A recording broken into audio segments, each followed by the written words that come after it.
একবাৰৰ বাবে বিদায় দিব আহিছোঁ জুবিন দাক।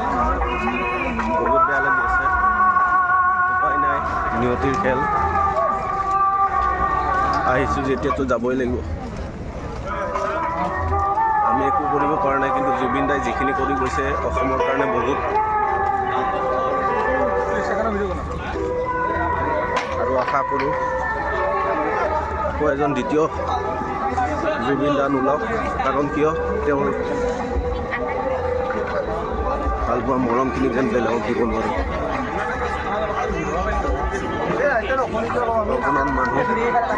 অগণন মানুহে ভৰি পৰিছে।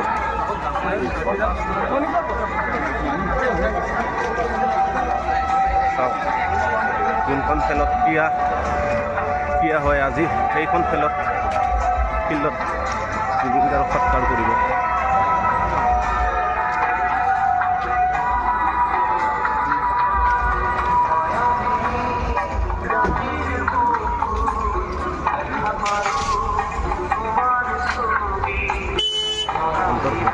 কি কৰিম, উপায় নাই, যোৱা মানুহটো যাবই।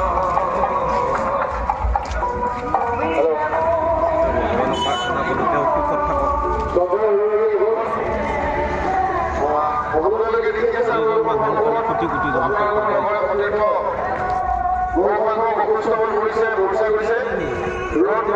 আমি পানীৰ ব্যৱস্থা কৰিছোঁ যদিও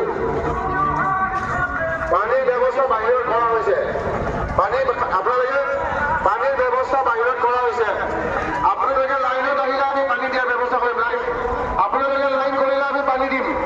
আপোনালোকে যদি লাইন কৰে আমি আপোনালোকৰ ঠাইত গৈ পানী দিব বাবে প্ৰস্তুত আছো, কিন্তু তাৰ কাৰণে লাইন কৰিব লাগিব। আপোনালোকৰ লাইনৰ ব্যৱস্থা আছে, লাইন হ'ব, আমি সময় কৰি উঠিলে লাইন হ'ব। পানীৰ ব্যৱস্থা যদি পানী খাব খোজে পিছফালে পানীৰ ব্যৱস্থা আছে। আৰু আমি এতিয়াও নাজানো কেতিয়ালৈ জুবিন দা আমাৰ মাজত আহি পাব। সেইকাৰণে আপোনালোকক অনুৰোধ জনাইছো যে আপোনালোকে লাইন কৰক। লাইন কৰিলে আপোনালোকৰ বাবে আমি পানীৰ ব্যৱস্থাও কৰিব পাৰিম। আপোনালোকে যদি নিজে নিজে কৰিলে তেতিয়াহ'লে কোনো ধৰণৰ অসুবিধাৰ সৃষ্টি নহয়।